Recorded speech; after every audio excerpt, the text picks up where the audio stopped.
You're not going to believe this, but I came this close to being hauled off in handcuffs. No exaggeration. The only reason I'm not telling this story from behind bars is because I knew how to keep my cool.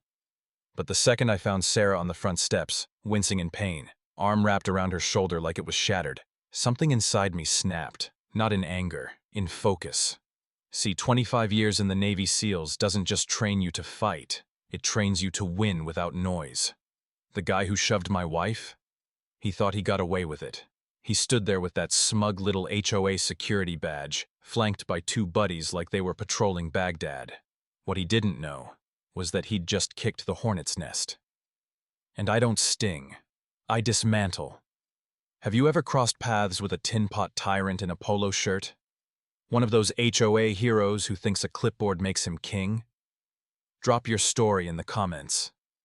Because what I'm about to share is how I took them apart, piece by piece. My name's Jack Morrison. I spent 25 years as a Navy SEAL, half my life in hostile terrain, operating in silence, neutralizing threats with precision. Out there, the rules were clear. You knew who the enemy was. You knew what had to be done. But no one trains you for the battles that come wearing golf polos and clipboards. When I retired, I wasn't looking for glory. I was looking for peace. A place where my wife, Sarah, could grow her herbs, and I could teach kids self-defense in the backyard. Just quiet mornings, carpentry, and the occasional fishing trip. I didn't want to fight again. But when someone targets the woman who stood by me through deployments, nightmares, and recovery, let's just say they picked the wrong man. They thought I was just another middle-aged homeowner.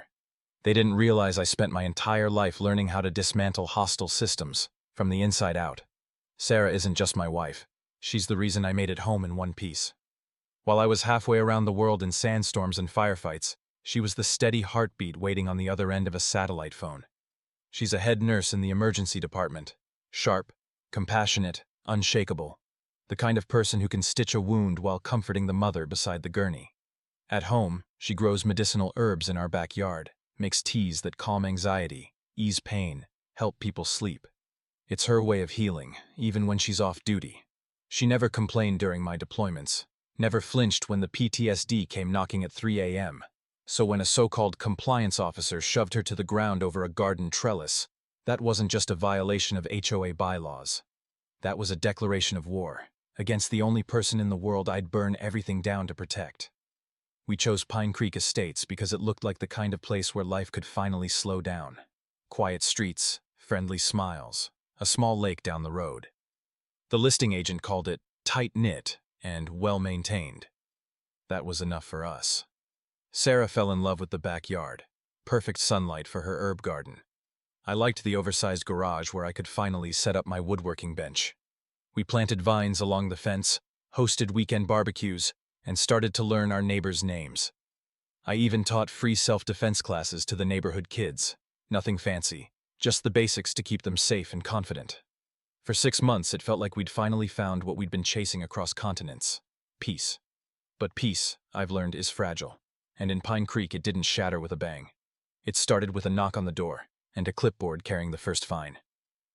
We hosted small barbecues, made friends with Mike and Rebecca Johnson next door, and slowly I felt the hypervigilance that had been my constant companion for decades begin to ease. I built Sarah a trellis for flowering vines as an anniversary gift. 25 years of marriage deserved something handmade with care. I spent weeks designing that trellis, sturdy but elegant, something that could hold the climbing roses Sarah always dreamed of planting. It wasn't just wood and nails. It was an anniversary gift. 25 years of marriage deserved something made by hand, with care. The look on her face when I unveiled it made every splinter worth it. 3 days later, the knock came. A man in his mid-30s, muscle-bound, wearing a tight HOA-branded polo and a scowl, stood on our porch with a clipboard. "Mr. Morrison, your recently installed garden structure violates HOA Regulation 27B, Section 4. All external modifications require pre-approval. This is a $500 violation. You have 48 hours to remove it." I blinked slowly, letting his words sink in with the same calm I used to process enemy intel. That trellis wasn't a violation. It was love. And that clipboard? That was the first shot fired. I spent weeks designing that trellis. Sturdy but elegant, Something that could hold the climbing roses Sarah always dreamed of planting. It wasn't just wood and nails. It was an anniversary gift. 25 years of marriage deserved something made by hand, with care. The look on her face when I unveiled it made every splinter worth it. 3 days later, the first knock came. Not hasty, not polite. Just a heavy, purposeful knock. I opened the door. Standing before me was a man in his mid-30s, his muscles taut under a tight polo shirt emblazoned with the Pine Creek HOA logo. He held a clipboard in one hand, his face scowling as if I had insulted his ancestors. "My name is Chad Wilson, compliance officer for the district," he said, without even saying hello. "Your newly installed garden structure, the pergola, is in violation of HOA 27B, Section 4. All exterior alterations must be approved by the Architectural Review Board in advance. This is a $500 violation. You have 48 hours to remove it." I blinked slowly, processing his words the way I would receive a sudden intelligence briefing in the field. I made it clear that we were unaware of the pre-approval requirement, but were prepared to file retroactively, if approved. "Rules are rules," he repeated, his voice as hard as steel. "There is no such thing as retroactive approval. Remove it or be punished twice." He shoved the notice into my hand and turned to walk back to his HOA-branded SUV. That evening, Sarah and I sat side by side, leafing through the HOA bylaws. It was a thick document, the language dry. And for the first time I wondered, do we really understand where we're moving to? Mike Johnson leaned over our shared fence the next afternoon, as I watered the mint bushes Sarah planted along the path. "Sorry, Jack," he said quietly. "I saw it this morning. That guy in the polo, Chad, he likes to pick fights with new people." Mike was our next-door neighbor, a former cop who had lived in Pine Creek for more than a decade.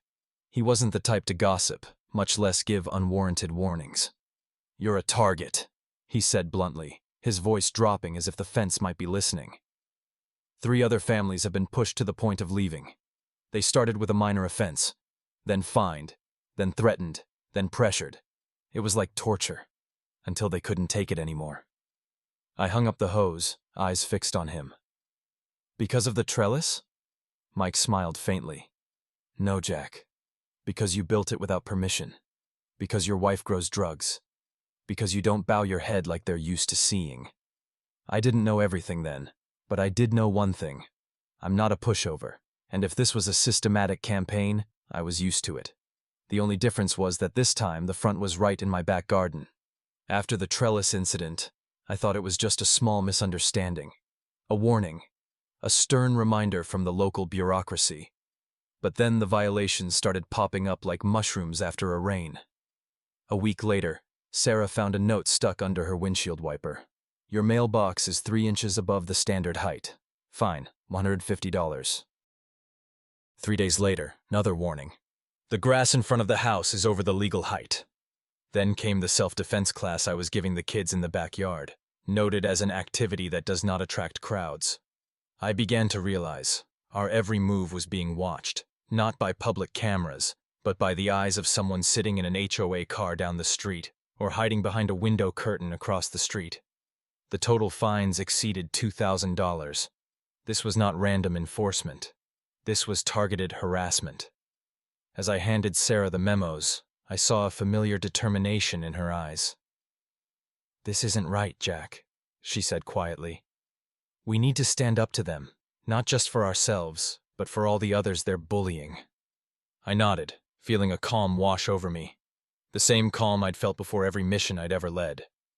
"I just want to retire in peace," I said, "but it looks like we have another operation to plan." I requested a meeting with the HOA board, not to complain, but to look the problem in the eye and call it out. I wanted to deal with this professionally, straightforwardly, directly. The meeting was held in the community clubhouse, a space that looked like a bad replica of a high-end hotel with sparkling chandeliers and polished wood paneling, an overdone attempt at decoration, as if the glitz might obscure the substance. 5 board members sat behind a long table, like self-appointed judges. In the middle was Karen Matthews, 58, her blonde hair impeccably combed. Her jewelry probably cost more than most residents' monthly mortgage payments, and her smile, a perfect curve that never reached her eyes. To her right was Doug Peterson, a thin, scowling man who introduced himself as treasurer and vice president. The other three members were almost motionless, nodding along to Karen's every word, like puppets reciting a memorized line.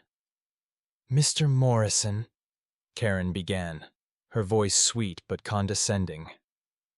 "We understand that you're a new resident, but the rules here are there to maintain property values and the standard of living in the neighborhood.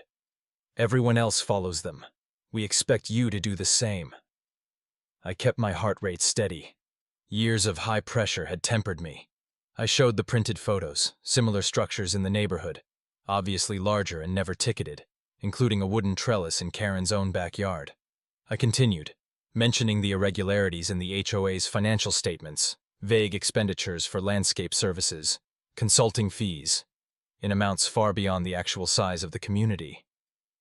Doug frowned. Karen paused for a beat. Her smile was still there, but frozen like wax. "We're not here to discuss finances, Mr. Morrison," she said, her voice colder. "We're here to discuss your violations. Comply, or face the consequences." The answer was final, but I didn't listen with my ears. I saw Doug blink uncharacteristically. A flicker of confusion crossed his eyes when I mentioned the number.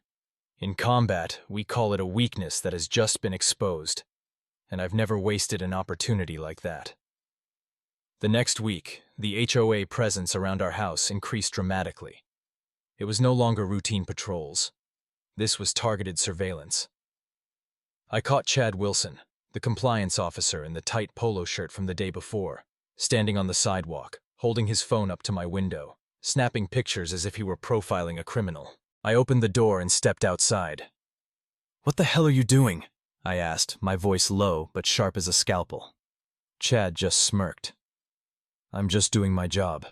If you don't want to be watched, maybe you should move somewhere where there are no rules." As he spoke, he placed his hand on his hip, right next to the taser hanging from his belt. It was a calculated gesture, a show of force. Unnecessary, but enough to convey the message. I have the power. You don't. But he didn't know who I was. As a Navy SEAL, I was trained to read people by their eyes, their breathing, their center of gravity. Chad was no real threat. He was a classic bully, never really resisted. A power-hungry guy who felt superior in his uniform and vague title.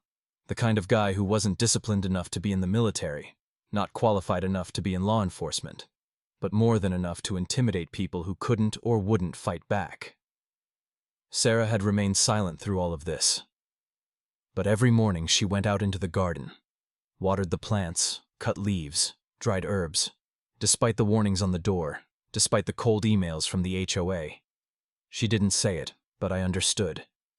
She wouldn't let these people take away the thing that helped her patients ease pain, sleep, and keep hope. That was Sarah's protest, gentle, but not weak. One evening, returning from a particularly grueling shift where she had lost a young car accident victim, she decided to dismantle part of the arbor. "It's not worth fighting, Jack," she said wearily. "Some fights you just have to let go of. I was in the garage fixing an old hinge when I heard arguing from the front yard. Sarah's voice, calm but firm. And then, a dry sound, like a body hitting concrete. I rushed out. Sarah lay on her side on the steps, clutching her shoulders. She was shaking slightly, but her eyes were open. Standing in the driveway was Chad, his hand still raised as if he had pushed someone out of the way. "I warned you not to put anything outside the approved planting zone," he said, his voice as cold as a ticket. "The next violation will be more than just a fine." Sarah looked up at me, her professional medical judgment cutting through her pain. Shoulder dislocated, possibly rotator cuff tear. My vision narrowed as decades of combat training screamed at me to neutralize the threat before me. 3 targets, unprotected, the main aggressor front and center. In his SEAL days, Chad had been unconscious, possibly from a ruptured trachea. But I was no longer that man. Or rather, I was more than that man. I helped Sarah to her feet, carefully supporting her weight to minimize the pain in her injured shoulder. He had made a terrible mistake. I told Chad, my voice low. Mike and his wife Rebecca had heard the commotion and arrived. Rebecca had recorded it on her phone. "Call the police," I said to Mike, my voice low but firm. Chad laughed, a self-deprecating laugh. "Go ahead," he said. "Officer Benson is a good friend of mine. This is just a misunderstanding between neighbors." 20 minutes later, the patrol car showed up. Officer Benson stepped out, without a notebook, without asking for a full statement.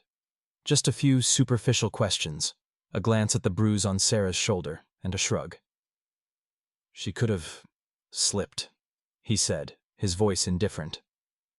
"This is something we should handle like adults. I don't see any criminal elements here." When Benson left without filing any formal report, I understood that the power dynamic in Pine Creek ran deeper than I had thought. It wasn't just the HOA, it was a network, and they believed they were untouchable. That evening, I drove Sarah to the hospital. Her shoulder was temporarily fixed. The doctor said that with rigorous physical therapy, she wouldn't need surgery. On the way home, I said nothing. But in my head, the pieces were starting to fall into place. This HOA wasn't just corrupt. It was an organized menace. And those kinds of menaces, I knew how to dismantle them layer by layer. Karen, Doug, Chad, and Benson. Who did they see me for? A military veteran. A middle-aged husband. A loner living in a cabin. What did they not see? That I could map their web of influence, analyze their vulnerabilities, and expose the entire system using the very laws they thought they had. "In the SEALs," I told Mike, sitting in his small office the next morning, "they taught me that the most dangerous enemy isn't the strongest. It's the one who knows your weaknesses." Mike, a former cop who had seen the dark side of the system, nodded slowly. Sarah was resting at home, her shoulder bandaged, ordered to stay out of work for at least 2 weeks. The wound was severe, but not beyond repair. And the system that had caused it, I wouldn't let it recover. I would end it, step by step, blow by blow, evidence by evidence. Mike, a retired cop, nodded slowly. "I've been collecting information on them for years," he said, pulling a thick hand-labeled binder from a filing cabinet. HOA, Pine Creek. But never had enough leverage to do anything with it. Inside were the things I needed. Minutes of community meetings, with neatly scribbled notes. Financial reports with red-circled red items of unexplained expenditure. Engineering fees, $48,000. Landscaping, $71,250. Anonymous letters, photos, a list of residents who had filed complaints, and then abruptly sold their homes. Then he pointed to an underlined passage. Karen Matthews's husband died 3 years ago. Carbon monoxide poisoning in the garage. An accident, according to the official report. But the person who signed the investigation was Officer Benson. And within a few months, Karen had switched from her old sedan to a BMW X5 and was wearing designer clothes like she'd just won the lottery. Doug Peterson?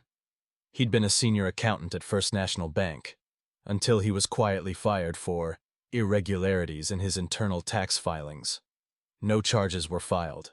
No further investigation. And Chad? His file was sealed. But Mike had the summary, a domestic violence allegation in 2017. The complaint was withdrawn after he changed jobs and was hired at the HOA, right after a private meeting with Karen. I looked at the file like a battlefield map, not with anger but with the clarity of a soldier plotting a course of attack. This was the intelligence I needed. Evidence, motive, and links between the dots. Mike nodded toward his wife, Rebecca, a veteran reporter for the local newspaper. "I've wanted to bring this story to light for years," she said, her eyes determined but sad. But no one was willing to go on the record. Everyone was afraid. Afraid of retaliation, of being evicted, of having their reputations tarnished. I nodded. I understood the fear. Anyone who has ever lived in a region controlled by an oppressive government knows how it feels. When justice disappears behind closed doors, and every individual decision can have a terrible price. But I had nothing to lose, and I had spent my career identifying weaknesses in a system that seemed impregnable. I was going to break it, not with rage, but with precision. I called Sam Wilson, a young lawyer, a former Army Ranger, and a man who owed Sarah his life. Years ago, as an emergency room doctor, Sarah had worked 36 hours straight to save Sam after a serious motorcycle accident while he was on leave. He never forgot it. That evening, Sam came to our house. No bills, no business talk. "This," he said, "is about paying back an old debt and balancing the scales." We sat in his office, the desk lamp casting a shadow over the stacks of papers strewn across the table. Together, we reviewed the HOA charter, the state's rules on transparency, and the financial obligations imposed on residents. After a few hours, Sam leaned back in his chair and let out a long sigh. "They've violated at least 6 state laws," he said. "But the problem is, to enforce these laws, people have to hire expensive lawyers, spend months, sometimes years, pursuing them." He shook his head, his eyes full of understanding. "And they, Karen, Doug, Chad, are counting on that. That people will give up." I chuckled. I had heard the same assessment in special ops. They won't fight back. They don't have the resources. But this time, they were wrong. In SEAL, we were taught, when the conventional approach fails, change tactics. Attack where they least expect it. Pressure every weak spot until the whole system collapses. Over the next week, I began systematically documenting every HOA violation in the neighborhood. Selective enforcement is illegal under state law. I took pictures of Karen's unpermitted gazebo, Doug's oversized shed, and other council members' irregularities, all without warning, while others were fined for planting the wrong flowers. I filed 12 financial records requests under the mandatory disclosure clause. I attended every HOA meeting, documenting every procedural violation, every attempt to dodge a question. Sarah, her shoulder still bandaged, was my constant support. She connected me with residents who had been threatened, fined, and tracked like criminals. My dining room became a command center. On a whiteboard on the wall, arrows connected names: Karen, Doug, Chad, Benson. A corrupt web of power. They thought we were alone. But now we had a plan, a team, and a clear goal. Mike had installed a security camera system around our house. Not cheap. Infrared, night vision, cloud storage. He'd been a cop. He knew when to gather evidence, and this wasn't defensive. Over the next few days, the footage confirmed what I'd sensed. Chad Wilson patrolling my front door, stopping frequently to peer through the living room window. No reason, no official warning, just the presence, purposeful, of menace. One night, as I stood in front of the whiteboard, scribbled with relationships, violations, and key moments, Sarah touched my arm. "You're not going to confront them head-on, are you, Jack?" Her voice was soft but full of concern. I turned, gently adjusting her shoulder sling to ease the pressure on her bruised muscles. "No," I said. "If they do, it gives them an excuse to escalate legally, and the last thing we want is to be in a situation where they control us." I've coached and seen all kinds of confrontations.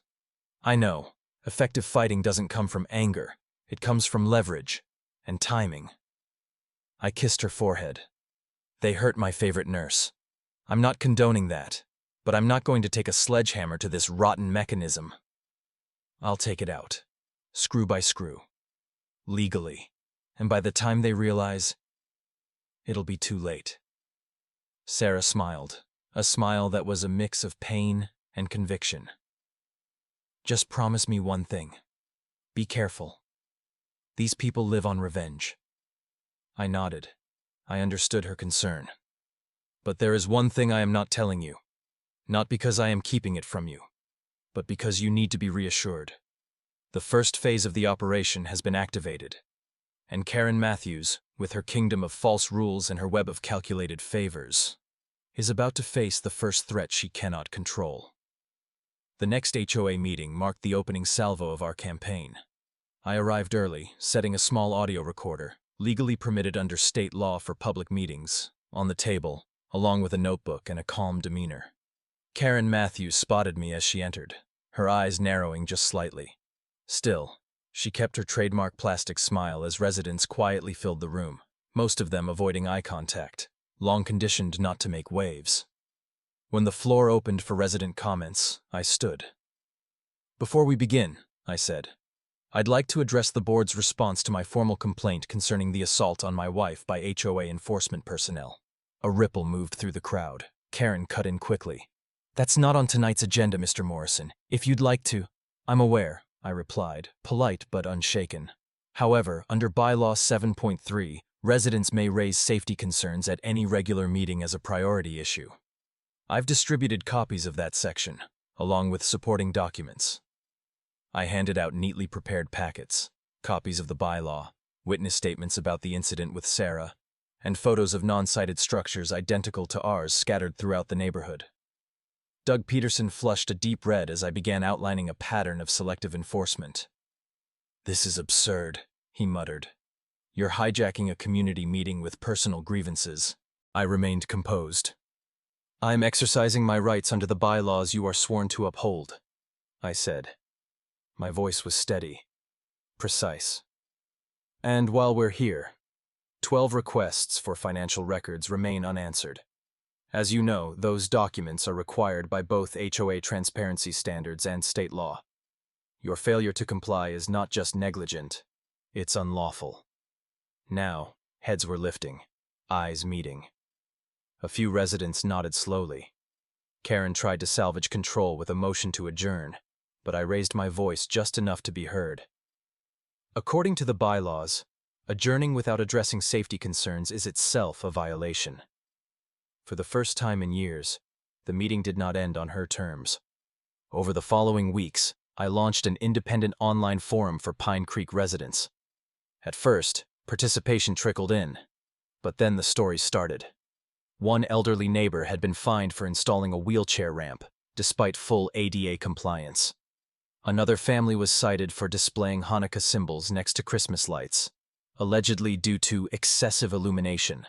The pattern was impossible to ignore. Enforcement wasn't about rules, it was about control.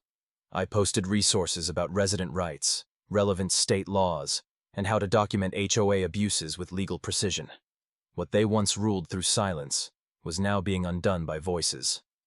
Karen tried to shut down the forum, calling it a policy violation, but Sam quickly released a legal brief proving her wrong. The residents stood their ground, and Karen's first counterattack backfired. Meanwhile, Sarah returned to light duty at the hospital. On her second day, she treated Chad, yes, that Chad, after his motorcycle crash. Despite everything, she remained professional. When he asked why, she simply said, "Because it's my job. Dignity isn't conditional." That shook him. A small crack formed. I filed a formal complaint with the state, backed by Sarah's injury, financial discrepancies, and a pattern of selective enforcement. Rebecca uncovered fake consulting payouts tied to Karen and Doug. Mike confirmed Benson had protected the board, receiving perks in return. Retaliation followed. Bogus violations, constant surveillance, fines exceeding $5,000. Doug even offered to drop them, if I dropped the investigation. I called it what it was: extortion. We escalated. Sam filed a restraining order.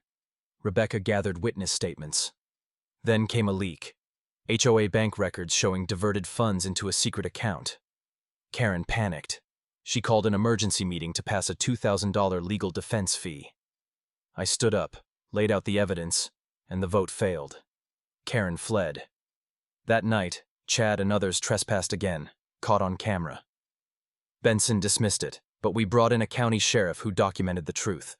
The conflicting reports revealed systemic bias. We filed complaints.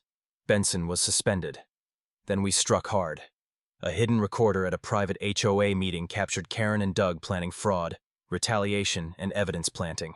Sam advised we wait, target the money trail. Karen released a falsified financial report. It contradicted previous ones, leaving a documented chain of lies. The collapse was no longer a matter of if, only when. Sam quickly filed updated complaints with state authorities and the district attorney. Meanwhile, The HOA sent us a certified letter threatening a property lien for $14,750 in bogus fines. Sarah was shaken, but I saw it for what it was, a desperate bluff. We countered on all fronts. Sam requested a full financial audit. Rebecca published her first exposé, and we received anonymous intel revealing offshore accounts holding misappropriated HOA funds. Chad later approached Sarah at the hospital, delivering a thinly veiled threat. She calmly invoked her legal obligations as a nurse, forcing him to retreat. That same week, we held a community meeting. Dozens came forward with their own HOA horror stories. Together, we formed a homeowners' rights committee and gathered enough signatures to force a special election. When Chad warned us about a plan to plant drugs in my truck, we turned the trap on them. Hidden cameras caught Officer Benson in the act. When he returned to discover the evidence, he found baking sugar instead. While I revealed the footage and notified authorities, Benson was arrested. The news rocked the community. Karen and Doug's panic was obvious. They held illegal emergency meetings, but this time we served a court order mid-session. Residents gathered with protest signs. Mike blocked Doug's backdoor escape, camera rolling. Sam then released a damning recording. Karen and Doug openly plotting retaliation, embezzlement, and evidence planting. The DA launched a criminal investigation. Search warrants revealed over $250,000 in misused funds, vacations, cosmetic surgeries, college tuition. Karen was arrested in front of her neighbors. At the station, a booking officer asked, "Do you know who you've been harassing?" "That man is a Navy SEAL, Team 6. By the next day, our story was front-page news. One retired soldier had taken down a corrupt system, using truth, strategy, and courage. At the emergency community meeting, over 100 residents packed the Pine Creek clubhouse, more than had ever attended before. I presented our findings: financial abuse, selective enforcement, and how those in power had used fear and apathy to operate unchecked. For many, it was their first time seeing how deeply they'd been manipulated. When I finished, the applause wasn't for me. It was for the return of transparency. That night, an interim board was elected. They slashed fees by 30%, improved services, and passed reforms mandating financial disclosure and fair treatment. Even a city councilman who once backed Karen apologized and proposed HOA oversight laws. Chad, after testifying, received probation and community service. At sentencing, he stunned the room by apologizing to Sarah. "She treated me with dignity," he said, "and that changed everything." Karen and Doug weren't so lucky. They showed no remorse and were sentenced to 4 and 3 years, respectively. Their assets were seized. Benson lost his badge, pension, and freedom. His arrest triggered an internal police investigation and reforms. 6 months later, Pine Creek had transformed. Fear gave way to friendship. My trellis for Sarah bloomed with vines, now a quiet symbol of victory. Self-defense classes expanded into civic workshops. Families held block parties, and even Chad volunteered at the new community center built from the ruins of the old enforcement office. Sarah returned to nursing full-time, now teaching patients how to advocate for themselves. Her shoulder ached in cold weather, a small reminder of what we'd endured. As for me, I used my SEAL skills, intelligence, planning, and strategy, not for combat, but to help other communities facing HOA corruption. Whether overseas or at home, the mission remained the same: identify power, expose abuse, and stand together. A year later, Pine Creek threw its first true block party. Kids laughing, families cooking. No fear, no fake perfection. When a reporter asked me what I'd learned, I told her, "Freedom isn't self-sustaining. It takes vigilance, whether you're defending a nation or just trying to protect your neighborhood." What we lived through in Pine Creek wasn't just about HOA corruption. It was about the danger of unchecked power in any form. The moment people stop asking questions, stop holding leaders accountable, even the smallest institution can turn tyrannical. But the opposite is also true. When ordinary people stand together, document the truth, and refuse to back down, even the most entrenched systems can fall. Courage doesn't always look like a hero charging into battle. Sometimes it's a nurse showing kindness to the man who hurt her, a neighbor refusing to be silenced, a community learning how to fight smart, together. So that's our story. One neighborhood, one corrupt HOA, and one community that finally said enough. If you've ever faced something similar, unfair fines, bullying board members, rules that only seem to apply to the powerless, you're not alone. Drop your story in the comments. Let people know how you fought back, or how you're still trying. Because stories like ours, they only matter if they help someone else take the first step. And if you're watching this, wondering whether it's worth standing up, whether one person can actually make a difference, I'll leave you with this.